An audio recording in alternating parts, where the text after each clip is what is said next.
Bonjour à tous. Bienvenue une fois de plus au cours de la connaissance de soi. Aujourd'hui, nous allons explorer un thème très important. L'un des fondements essentiels pour parvenir à la connaissance de soi, et pour nous unir à notre être divin intérieur, est la création des corps internes qui permettent à notre conscience de se manifester pleinement dans les différentes dimensions de la nature.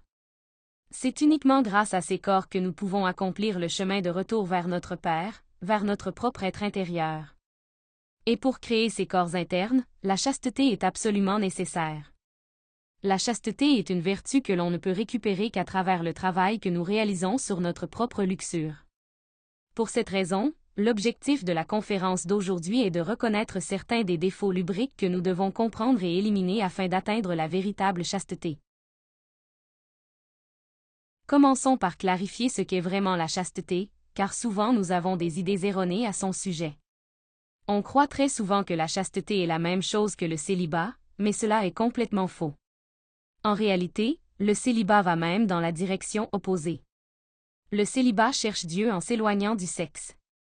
La chasteté découvre que ce qui nous divinise est déjà présent dans notre énergie sexuelle, et que notre nature divine se développe à travers l'usage sage et pur de cette énergie dans la pratique sexuelle avec notre partenaire.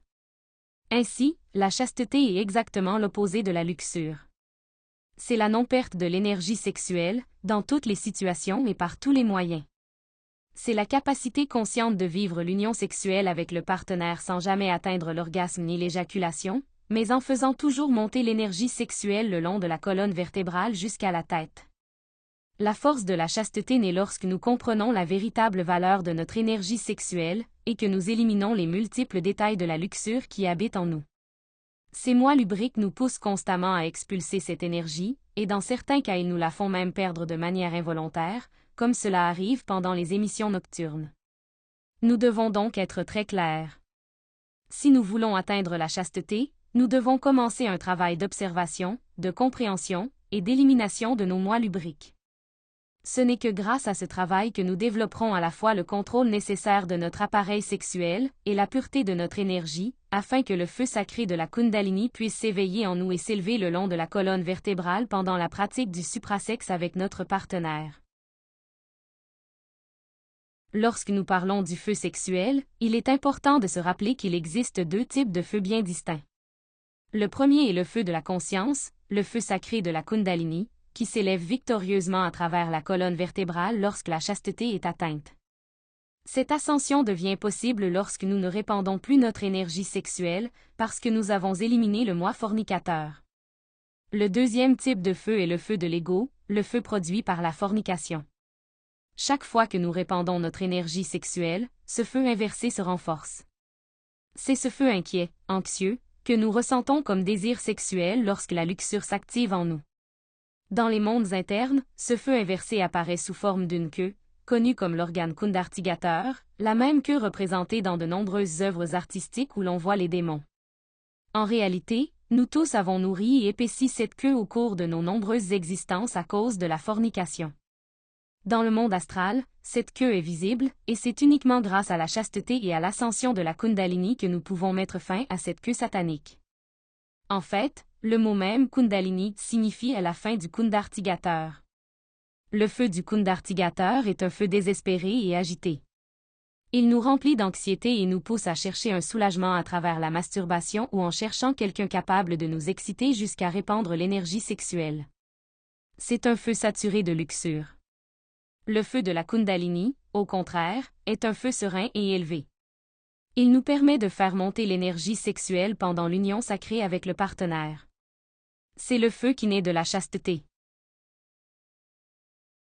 Nous devons également nous rappeler que notre énergie sexuelle est créatrice par nature. Sa fonction est toujours de créer, car telle est la mission du centre sexuel.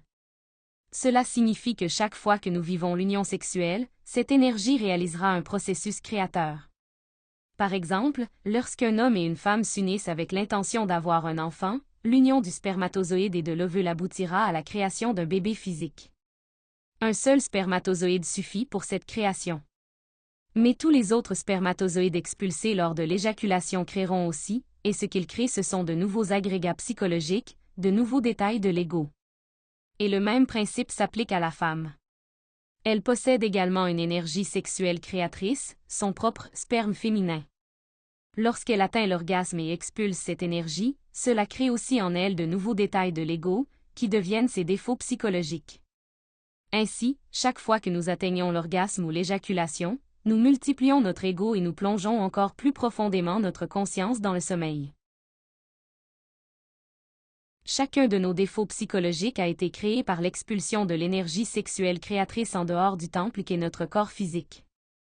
Ce qui est connu comme la chute de l'homme s'est produit précisément parce que cette énergie a été jetée hors du corps. À partir de ce moment-là, l'humanité a perdu tout ce qui auparavant la divinisait. Nous avons été expulsés du paradis, c'est-à-dire des états supérieurs de conscience dans lesquels nous vivions autrefois. Et les 7 vertus de l'âme se sont inversées en 7 péchés capitaux, les 7 têtes de la Légion. À travers la fornication continue et les impressions que nous n'avons pas su transformer, ces défauts se sont multipliés jusqu'à former la Légion de moi que nous portons aujourd'hui à l'intérieur de nous. C'est pour cette raison que nous devons comprendre qu'il existe 3 types de sexologie, ou 3 manières possibles d'utiliser le sexe. Et ces 3 formes créeront toujours quelque chose, car l'énergie sexuelle est, par nature, créatrice.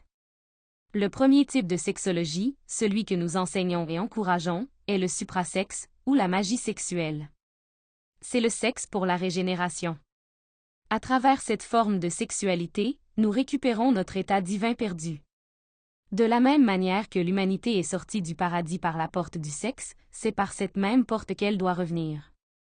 C'est le sexe des dieux, car sur ce chemin nous apprenons à créer à travers la parole.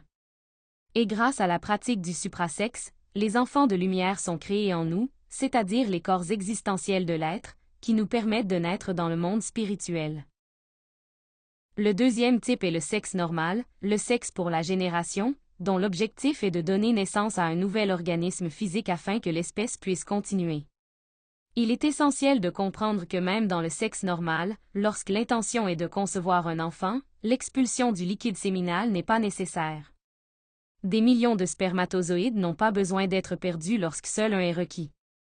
Au lieu de cela, nous demandons à notre mère divine particulière de choisir le spermatozoïde le plus approprié pendant la pratique du sexe supérieur, et de le conduire jusqu'à l'ovule de la femme afin que la conception se réalise. C'est cela le véritable sens de la conception immaculée, un processus dans lequel la grossesse survient sans fornication. Et le troisième type est l'infrasexe, le sexe pour la dégénérescence. C'est la sexualité pratiquée par la grande majorité de l'humanité. Sa seule intention est le plaisir animal, la surstimulation et la recherche d'une excitation intense des organes sexuels afin d'atteindre l'orgasme et l'éjaculation. Avec cela, tous les atomes solaires contenus dans le liquide séminal sont expulsés. Et lorsque notre énergie créatrice quitte le corps, elle reproduit l'ego. Elle crée et nourrit les enfants des ténèbres, c'est-à-dire chacun de nos défauts psychologiques. C'est pourquoi chaque acte de fornication approfondit le sommeil de notre conscience et augmente notre perversité. Et parce que la dégénérescence suit un courant descendant, il devient très facile de chuter. Très rapidement, les plaisirs que nous expérimentions auparavant cessent de nous satisfaire. Nous commençons à désirer de nouvelles sensations plus lourdes, plus intenses, plus dégénérées, simplement pour ressentir le même plaisir grossier. C'est exactement l'opposé du véritable plaisir sexuel. Le plaisir produit par l'infrasexe n'a rien à voir avec l'extase transcendante obtenue à travers la pratique purifiée du suprasexe. Alors, pourquoi devons-nous étudier nos moi lubriques? Parce que ce n'est qu'en le faisant que nous pouvons revenir du chemin descendant que nous avons suivi jusqu'à maintenant. Et parce que notre énergie sexuelle, qui est devenue obscure et lourde à cause de tant de lascivité et de fornication, doit commencer à être purifiée afin que le serpent de la Kundalini puisse s'éveiller en nous. Lorsque cette purification commence, notre énergie sexuelle peut s'élever victorieusement à travers la colonne vertébrale, permettant la régénération de nos corps physiques et vitales, ainsi que la création des corps astrales, mentales et causales, qui pour l'instant n'existent qu'à l'état embryonnaire. Pour que cette création se réalise, nous devons atteindre la chasteté. Cela signifie veiller à ne plus expulser notre énergie sexuelle, ni à l'intérieur ni à l'extérieur de la pratique sexuelle avec notre partenaire, mais au contraire commencer à accumuler et à élever cette force puissante. En étudiant et en éliminant tous nos moi fornicaires, nous atteignons progressivement la chasteté. Cela rend notre énergie sexuelle plus légère, plus subtile et plus capable de s'élever à travers la colonne vertébrale. Un autre point essentiel est que le travail sur notre luxure nous permet de récupérer la puissance sexuelle, c'est-à-dire l'érection ou la lubrification dans leur sens juste et conscient.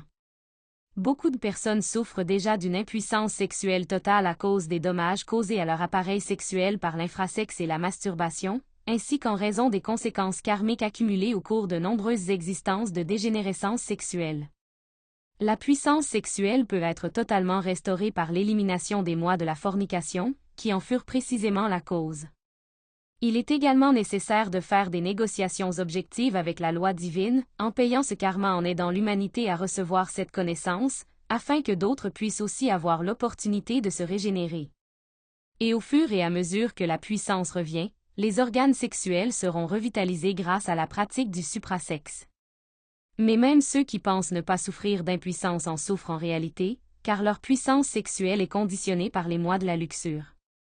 Ils ne peuvent sentir le désir sexuel, ni expérimenter l'érection ou la lubrification, que s'il y a masturbation, pornographie, stimulations orales ou anales, certains regards, certaines attitudes, et ainsi de suite. Sans ces conditions, la puissance disparaît. Cela signifie que ce n'est pas la conscience de la personne qui possède et gouverne la puissance sexuelle. C'est la luxure. C'est elle qui dicte quand la puissance apparaît. Ce n'est qu'en travaillant sur tous ces conditionnements, chacun de nos mois lubriques, et en transformant les sensations, tensions, émotions et pensées que l'impuissance produit, que nous pouvons récupérer progressivement la puissance sexuelle pour la conscience. Alors nous n'aurons plus besoin de pratiques infrasexuelles pour avoir de la puissance. Et avec le temps, nous serons capables de soutenir de longues pratiques de suprasexe, durant 1, 2, voire 3 heures. Alors, comment devons-nous étudier les mois de la luxure? Nous devons le faire à travers une réflexion intime sur nous-mêmes, toujours guidés par notre divine mère. Ce travail est personnel et profond. Il se réalise à travers la technique de méditation enseignée dans la conférence 22. Dans cette technique, nous faisons venir dans la méditation les scènes de notre vie où ces mois se sont manifestés, et nous observons chaque détail qui est apparu dans le désir, dans le mental, dans l'émotion et dans le sexe. De même, chaque sensation vécue dans la scène sur laquelle nous méditons doit être observée, jugée et éliminée, afin que, plus tard, des sensations supérieures puissent apparaître pendant la pratique sexuelle. Nous observons chaque émotion luxurieuse et chaque pensée lascivieuse ou auto-justificatrice, et nous les éliminons détail par détail. De cette manière, nous travaillons sur tout ce que nous savons s'être manifesté en nous dans cette existence actuelle. Lorsque nous faisons ce travail avec une véritable sérénité et une authentique profondeur, notre divine mère particulière commence à nous guider dans le plan astral, nous montrant à travers les rêves les mois que nous devons travailler, et amenant à notre mental, pendant la méditation, les scènes que nous devons étudier. Grâce à cette guidance, nous pouvons avancer fermement dans ce travail. Pour commencer, nous avons simplement besoin de nous poser cette question. Combien de fois ai-je forniqué dans cette existence, et de quelle manière? Immédiatement, les premiers mois de la luxure qui se sont manifestés dans cette vie commenceront à apparaître dans notre mémoire. Et dans le même ordre dans lequel ils se sont développés, nous les éliminons. Et comme je l'ai mentionné, ceci est un travail dirigé par notre divine mère. Si nous voulons vraiment le faire, nous y parviendrons, car nous avons de notre côté la force la plus puissante de l'univers, la force de l'amour. C'est une force qui possède un immense pouvoir créateur, et aussi un immense pouvoir destructeur, capable de réduire tout ce qui est impur en nous en poussière cosmique. Nous allons maintenant regarder un schéma qui résume la manière dont la luxure fonctionne. Voir ce schéma peut même nous aider à reconnaître des choses que nous ne savions pas auparavant être des formes de luxure. À ce stade de dégénérescence sociale, beaucoup de pratiques d'une nature profondément perverse sont déjà acceptées comme normales.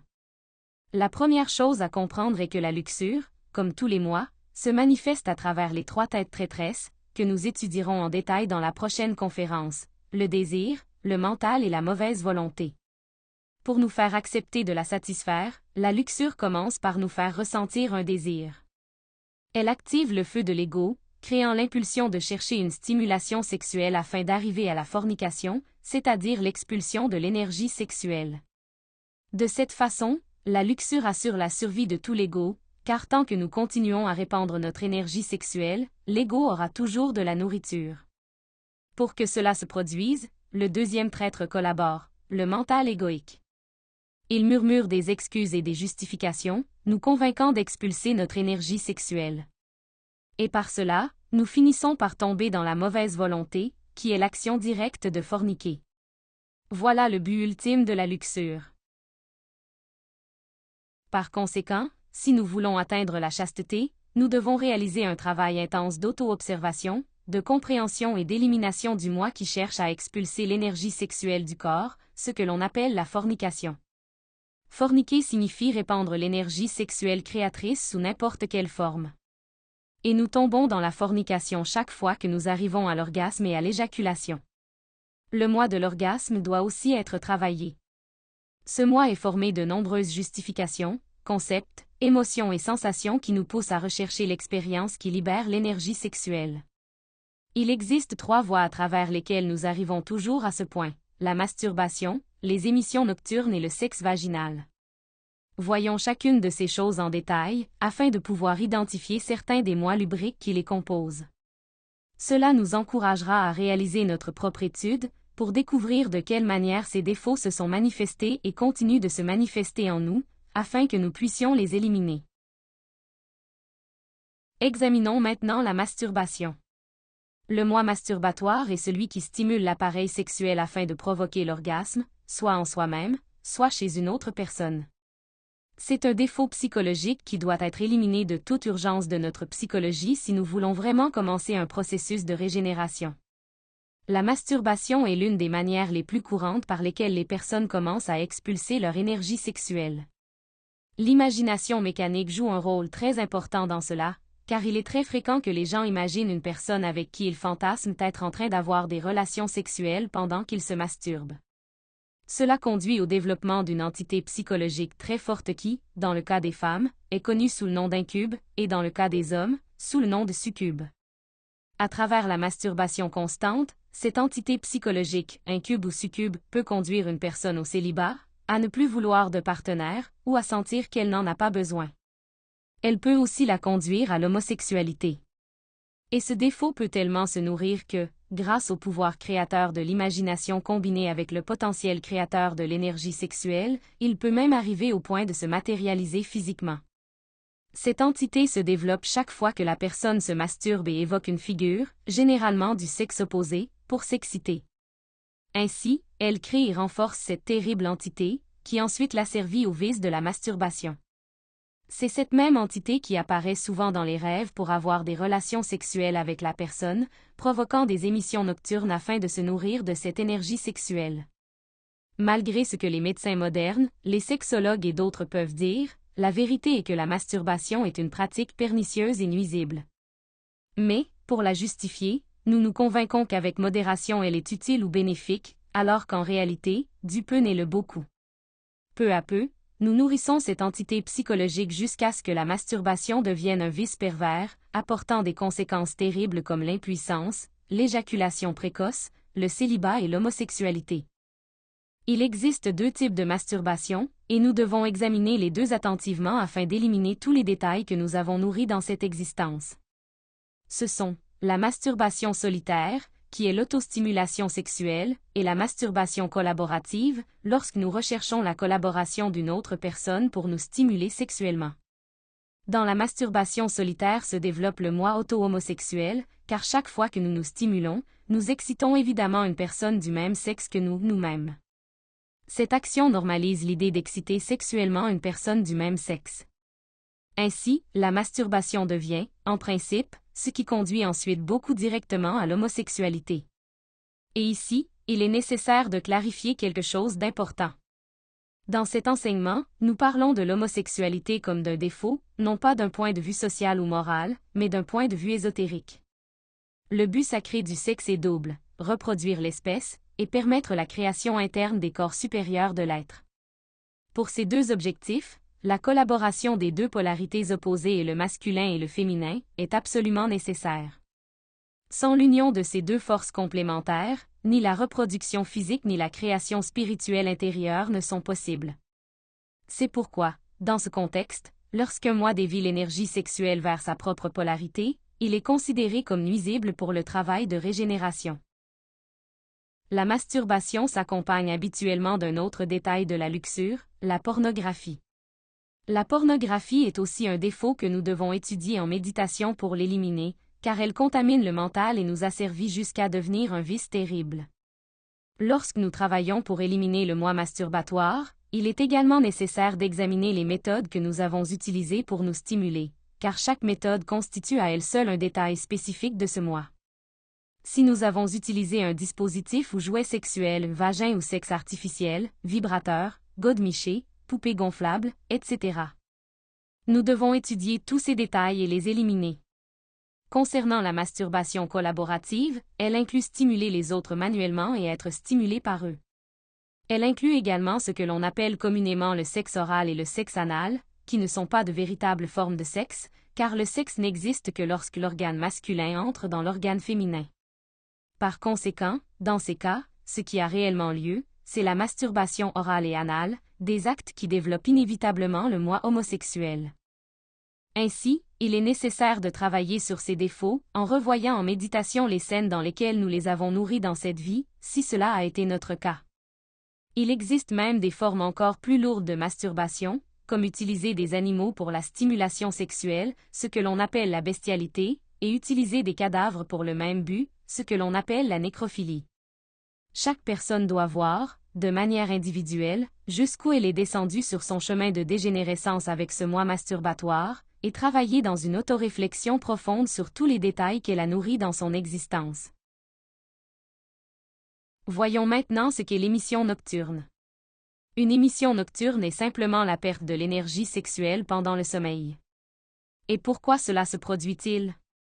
Cela arrive à cause de la lascivité, à cause de ce désir sexuel refoulé qui, dans le monde astral, prend forme et crée une scène. Nous nous voyons alors en train de vivre des rêves érotiques et, à travers le fil d'argent qui relie toujours le corps physique au corps astral, les sensations de surexcitation arrivent jusqu'au corps physique, provoquant l'orgasme et l'éjaculation, et donc la perte de l'énergie sexuelle sur le plan physique. Que devons-nous donc travailler pour éliminer les émissions nocturnes? D'un côté, nous devons travailler sur toutes les impressions sexuelles que nous recevons tout au long de la journée à travers la vue, l'ouïe, l'odorat, le goût et le toucher. Chaque fois que nous recevons une impression sexuelle, lorsque nous voyons une personne qui nous attire sexuellement, lorsque nous voyons une image liée au sexe, lorsque nous entendons quelque chose contenant du contenu sexuel comme une chanson, une conversation ou un son, ou lorsque n'importe quelle impression extérieure nous atteint par les sens physiques, si nous ne la transformons pas par la mort psychologique, mais que nous permettons au contraire qu'elle active notre énergie sexuelle et reste enregistrée comme impression psychologique, elle devient ensuite une scène astrale qui nous conduit à perdre notre énergie sexuelle pendant le sommeil. D'un autre côté, il y a l'identification. L'identification se produit lorsque nous nous absorbons dans les impressions que nous recevons et que nous commençons à nous provoquer nous-mêmes en nous souvenant, en fantasmant, en désirant et en nourrissant ces désirs, ce qui nous conduit au sommeil psychologique. Ces identifications finissent par nous pousser à chercher des moyens d'expulser l'énergie sexuelle à travers la masturbation ou l'activité sexuelle. Et si nous n'agissons pas, elle reste comme désir sexuel frustré qui finit par provoquer une émission nocturne. Il est également nécessaire d'étudier les détails de la luxure que nous nourrissons en grande quantité pendant la journée à travers la lascivité. La lascivité est ce désir sexuel frustré que nous gardons dans l'esprit, qui nous maintient en train de penser aux choses sexuelles toute la journée. Nous devons observer et éliminer notre luxure aussi bien lorsque nous cherchons quelque chose pour nous exciter sexuellement que lorsque nous cherchons à exciter les autres sexuellement. Cela se manifeste à travers de petites actions, pensées et désirs lubriques à chaque instant. L'ego qui regarde la pornographie est un détail qu'il faut comprendre et éliminer de notre psyché, car il nourrit de nombreux détails de luxure et nous charge d'impressions qui restent enregistrées dans le mental, provoquant ensuite des émissions nocturnes. Dans le plan astral, nos moi lubriques créent les scènes nécessaires pour recréer ces scènes pornographiques. Chaque détail de luxure qui se manifeste en nous, nous faisant imaginer, parler ou faire des choses luxurieuses, ou planifier, chercher des sensations et désirer, nous conduit toujours vers la masturbation ou vers la recherche de quelqu'un pour avoir des relations sexuelles. Et si cela n'arrive pas, cela nous conduit à perdre l'énergie par l'émission nocturne. Ainsi, nous pouvons voir l'importance de travailler sur tous ces détails, à la fois dans la méditation réflexive et dans la pratique de la mort psychologique d'instant en instant, afin de transformer les impressions, éviter l'identification, et empêcher que nous nourrissions la luxure. Et en ce qui concerne les relations sexuelles vaginales, il existe de nombreux détails de luxure qui se manifestent dans notre émotion, dans notre mental, et dans notre corps. Et ces détails, lorsque nous nous unissons sexuellement avec notre partenaire, nous empêchent de réussir à transmuter notre énergie sexuelle. Le travail que nous accomplissons en éliminant chacun de ces détails se transforme en puissance et en maîtrise de soi, dont nous avons besoin pendant la pratique sexuelle. Nous devons travailler sur les concepts que nous portons en nous, ceux qui nous amènent à justifier le fait d'aller à la pratique sexuelle pour expulser notre énergie sexuelle. Nous devons également travailler sur les désirs et les sensations que nous éprouvons dans le corps, surtout dans les ondes érogènes. Nous devons éliminer tout cela afin de récupérer le pouvoir sur nous-mêmes, ce qui nous conduira progressivement à vivre des émotions et des sensations d'un type supérieur. Nous devons étudier et éliminer les détails de luxure qui expulsent l'énergie sexuelle sous le prétexte qu'elle est nécessaire pour la reproduction. Le moi reproducteur est celui qui cherche la fornication, mais avec l'intention d'avoir un partenaire et de fonder une famille. Il y a beaucoup à étudier à ce sujet, car lorsque quelqu'un a une relation stable, il a souvent le sentiment d'avoir la permission de forniquer, et alors il donne libre cours à toute sa luxure. Nous devons donc étudier tous les détails lubriques que nous avons nourris sur ce chemin depuis le moment où nous étions célibataires, en passant par la séduction, les fiançailles, pendant la grossesse, et ainsi de suite. Il est très important de travailler et d'éliminer les moi qui aiment avoir des relations sexuelles pendant la grossesse ou pendant la période menstruelle. Nous devons également éliminer les moi liés aux contraceptifs, aux avortements et aux castrations, qui nous poussent à commettre de graves crimes contre la nature et accélèrent notre dégénérescence, nous conduisant finalement à ressentir l'ennui et l'insatisfaction. Tous ces défauts doivent être travaillés et éliminés de notre psychologie. Une personne qui devient insatisfaite de son partenaire tombe dans des détails lubriques très lourds comme l'adultère et la prostitution. Il est donc très important d'éliminer ces défauts. Si nous avons été infidèles, nous devons observer et éliminer les désirs et justifications qui nous ont conduits à commettre l'adultère, ainsi que les actions que nous avons entreprises pour le réaliser. Nous devons également éliminer le défaut de prostitution, que nous ayons acheté des rapports sexuels ou que nous nous soyons vendus sexuellement. Comme nous pouvons le voir, il existe de nombreuses formes de prostitution et de nombreuses formes d'adultère sur lesquelles nous devons réfléchir, méditer et éliminer, afin de développer une véritable fidélité, à la fois envers notre partenaire et envers notre énergie. Il est également important d'étudier l'aspect de la sorcellerie. La sorcellerie se produit lorsque quelqu'un connaît déjà le pouvoir du sexe et l'utilise avec des intentions ténébreuses, pour manipuler, pour dominer, ou pour exercer une vengeance. Les envoûtements amoureux, les attaches sexuelles, les viols, et des actes similaires entrent aussi dans cette catégorie. Ce que nous avons mentionné ici peut sembler représenter beaucoup de moi à travailler, mais en réalité, ce ne sont que quelques détails du moi de la luxure. En vérité, il y en a des milliers et des milliers. Chaque personne, à travers son étude personnelle, doit découvrir, détailler, comprendre et éliminer les manifestations spécifiques qui sont apparues en elle. Et quel sera le résultat de l'étude de nos moi de la luxure? Le résultat sera le développement de ce pouvoir merveilleux appelé chasteté. Peu à peu, nous nous libérerons de tant de conditionnements lubriques, de tant de lascivité et de perversité.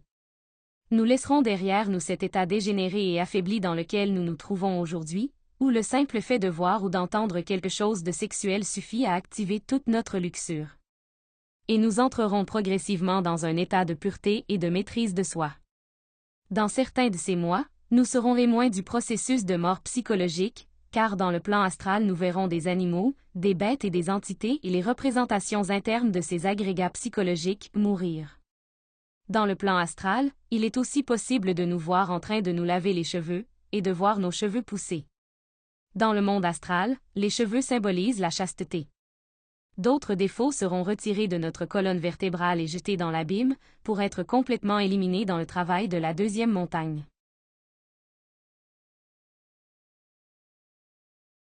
Le processus de régénération commence par la désintégration des défauts que nous savons déjà porter en nous. Ces moi dont nous avons parlé aujourd'hui nous empêchent d'atteindre la fidélité, la chasteté et l'amour. En étudiant ces moi, nous comprendrons les erreurs que nous avons commises, et nous perfectionnerons les pratiques du suprasexe. J'espère que cette conférence et ses explications vous ont aidé à comprendre l'urgence de travailler sur ces défauts, si vous voulez vraiment avancer dans votre développement spirituel, et qu'elles vous auront servi de guide pour commencer votre propre étude personnelle. Un grand merci à tous ceux qui ont participé à cette conférence. Comme toujours, nous restons à votre disposition pour toutes les questions que vous pourriez avoir. Je vous invite à la prochaine conférence, où nous parlerons de la trahison. Nous y étudierons en détail les 3 aspects, ou les 3 démons intérieurs, qui nous conduisent toujours à trahir les autres et à trahir notre propre conscience.